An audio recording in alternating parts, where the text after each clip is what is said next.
নাহমাদুহু ওয়া নুছল্লি আলা ৰাছূলিহিল কাৰীম আম্মা বা'দ। সন্মানিত সামিন ইকৰাম, আজি আমি আলোচনা কৰিবলৈ লৈছোঁ মাক বাপেকৰ প্ৰতি সন্তানৰ যি দায়িত্ব আৰু কৰ্তব্য আছে, শৰীয়তৰ দৃষ্টিত এই সম্পৰ্কে অলপ আলোচনা কৰোঁ। আল্লাহ ৰাব্বুল ইজ্জতে ইনচান জাতিটোক বিভিন্ন ধৰণৰ ৰিষ্টা বা সম্পৰ্কবিলাকৰ সৈতে সৃষ্টি কৰিছে। সেই সম্পৰ্কবিলাকৰ ভিতৰত কাৰোবাক যদি বাপেক বনাইছে, তেনেহ'লে কাৰোবাক মাক আৰু কাৰোবাক পুতেক বা জীয়েক হিচাপে ৰিষ্টাবিলাক বনাই পেলাই দুনিয়াৰ বুকুলৈ পঠিয়াইছে। সেয়েহে সূৰাই বানী ইছৰাইল আয়াত নম্বৰ 23 আল্লাহ তবাৰক ও তাআলাৰ ইৰশাদ যে আউযু বিল্লাহি মিনাশ শাইতানিৰ ৰাজীম বিসমিল্লাহিৰ ৰহমানিৰ ৰহিম ওয়াকাদা রাব্বুকা আল্লা তা'বুদু ইল্লা ইয়্যাহু ওয়া বিল ওয়ালিদাইনি ইহসানা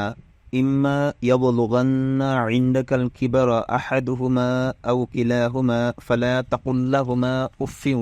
ওয়ালা তানহারহুমা ওয়াকুল লাহুমা কাওলান কারীমা সাদাকাল্লাহুল আযীম। আয়াতে পাকৰ খুলাসা হ'ল যে আল্লাহ তবাৰক ও তাআলাই আমাক সকলোকে হুকুম কৰিছে যে এজন আল্লাহৰ ইবাদত কৰিব লাগে আৰু ইবাদতৰ ক্ষেত্ৰত আন কাৰোবাক শৰীক বা অংশীদাৰ বনাব নালাগে। আৰু ফৰমাইছে যে ৱালিদাইন বা মাক বাপেকৰ প্ৰতি ইহসান কৰা বা ভাল ব্যৱহাৰ কৰা। তেওঁলোকৰ দুয়োজন বা কোনোবা এজনেই যদি বুঢ়াপাৰ অৱস্থাত পहुঁচি যায়, তেতিয়াহ'লে উফ শব্দও আমি ক'ব নালাগে, কিয়নো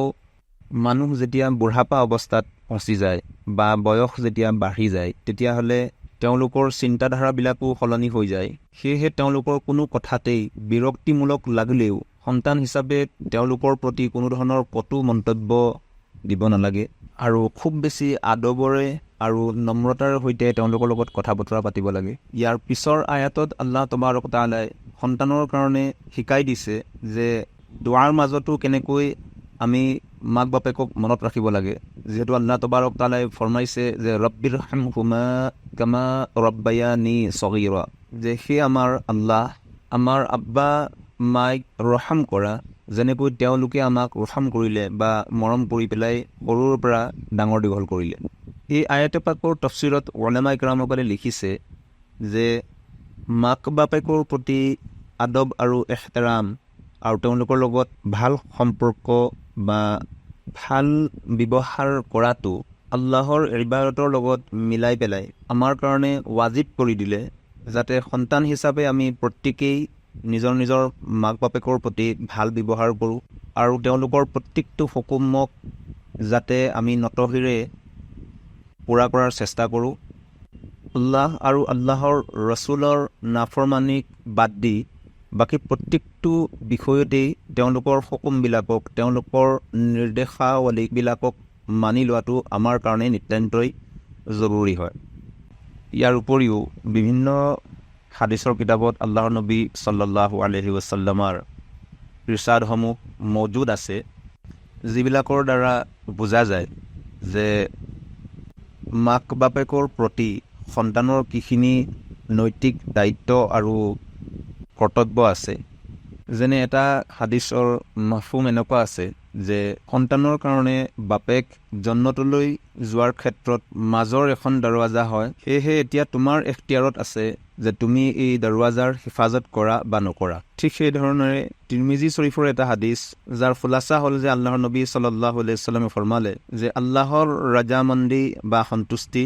বাপেকৰ ৰাজামন্দি বা সন্তুষ্টিৰ ওপৰত আৰু আল্লাহৰ নাৰাজী বা অসন্তুষ্টি বাপেকৰ অসন্তুষ্টিৰ ওপৰত নিৰ্ভৰ কৰে। আৰু এটা হাদিছ ইবনে মাজাহ শৰীফৰ যাৰ খুলাসা হ'ল এনেকুৱা যে যেতিয়া আল্লাহৰ নবী সাল্লাল্লাহু আলাইহি ওয়াসাল্লামক প্ৰশ্ন কৰা হ'ল যে আউলাদ বা ল'ৰা ছোৱালীৰ ক্ষেত্ৰত মাক বাপেকৰ সম্পৰ্কে কি হক আছে, তেতিয়া আল্লাহৰ নবী সাল্লাল্লাহু আলাইহি ওয়াসাল্লামে ফৰমালে যে তেওঁলোক দুয়োজনেই তোমাৰ কাৰণে জন্নত বা দোজখ। মতলব হ'ল এনেকুৱা যে তেওঁলোকৰ ইতাআত অৰ্থাৎ মানি পেলাই চলা আৰু খিদমত অৰ্থাৎ তেওঁলোকৰ শুশ্ৰূষা কৰা সন্তানক জন্নতলৈ লৈ যায়, আৰু অন্য হাতেদি মাক বাপেকৰ বেয়াদবি আৰু তেওঁলোকৰ অসন্তুষ্টি দোজখলৈ যোৱাৰ জৰিয়া বা উচিলা হয়। কোৰআন আৰু হাদিছৰ বাণীসমূহৰ দ্বাৰা এই কথাটো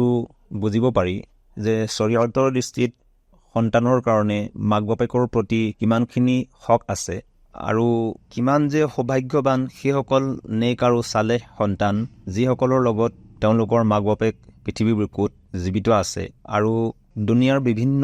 ব্যস্ততাৰ উপৰিও তেওঁলোকে মাক বাপেকৰ খিদমত কৰি আছে আৰু বাৰ্ধক্য অৱস্থাত তেওঁলোকৰ সুখ দুখৰ সংগী হৈছে, যাৰ ফলস্বৰূপে সন্তানৰ এনেবিলাক আমালৰ বিনিময়ত আল্লাহ আৰু আল্লাহৰ ৰচুল সন্তুষ্ট হয় আৰু সেই সন্তানসকল যেতিয়া এসময়ত গৈ পেলাই সাংসাৰিক হ'ব, তেওঁলোকৰ ল'ৰা ছোৱালীয়েও তেওঁলোকক সেই ধৰণৰ খিদমত কৰিব বা নম্ৰ আৰু বাধ্য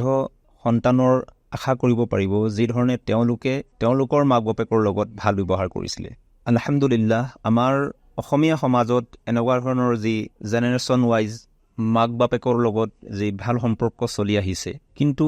বৰ্তমান সময়ত কেতিয়াবা এনেকুৱাও দুই এটা ঘটনা শুনিবলৈ বা দেখিবলৈ পোৱা যায় যে কিছুমান সন্তানে নিজৰ মাক বাপেকৰ লগত ভাল ব্যৱহাৰ নকৰে বা কটু কথা শুনায়, দুনিয়া আৰু পাৰিবাৰিক ব্যস্ততাৰ কাৰণে নিজৰ মাক বাপেকক সময় নিদিয়ে, যাৰ ফলস্বৰূপে এনেকুৱা হয় যে মাক বাপেক বৃদ্ধা অৱস্থাত বৃদ্ধাশ্ৰমত গৈ থাকিবলগীয়া হয়। সেইবিলাক আন একো নহয়, সেই সন্তানসকলহে দুৰ্ভগীয়া হয়, যাৰ ওপৰত আল্লাহ পাক অসন্তুষ্ট থাকে। গতিকে যিসকল সন্তানে মাক বাপেকক জীৱিত অৱস্থাত পালে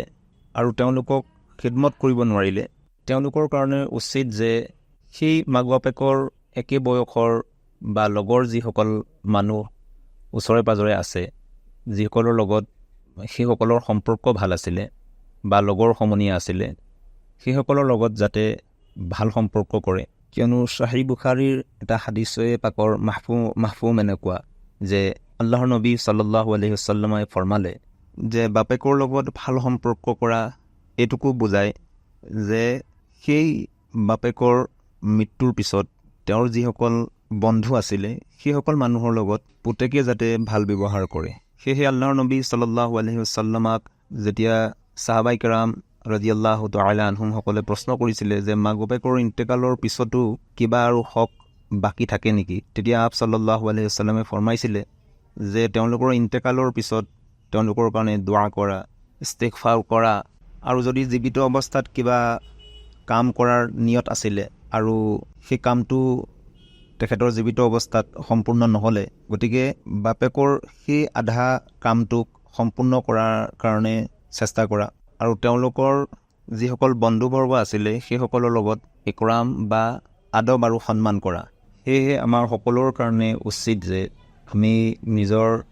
আব্বা মাৰ লগত যি চিলা ৰাহমি আছে সম্পৰ্ক স্থাপন কৰি পেলাই যাতে আমি চলোঁ আৰু তেখেতসকলৰ অনুপস্থিতত তেখেতসকলৰ যি বন্ধুবৰ্গ আছিলে সেইসকলৰ লগত চিলা ৰাহমি বা সম্পৰ্ক স্থাপন কৰি পেলাই যাতে আমি চলোঁ, যাতে আল্লাহ তাবাৰক ও তাআলাই আপোনাক মোক আমাৰ দোৱাবিলাক যাতে কবুল কৰে। কিয়নো চিলা ৰাহমি যিসকলে কৰিব সেইসকলৰ দোৱাবিলাকো আল্লাহৰ নজদিক কবুল হয়। গতিকে যিখিনি কোৱা হ'ল আৰু শুনা হ'ল এইখিনিৰ ওপৰত আমাক প্ৰত্যেককে আল্লাহ তাবাৰক ও তাআলাই আমল কৰাৰ তৌফিক দান কৰক। আমিন। আসসালামু আলাইকুম ওয়া ৰাহমাতুল্লাহি ওয়া বাৰাকাতুহু।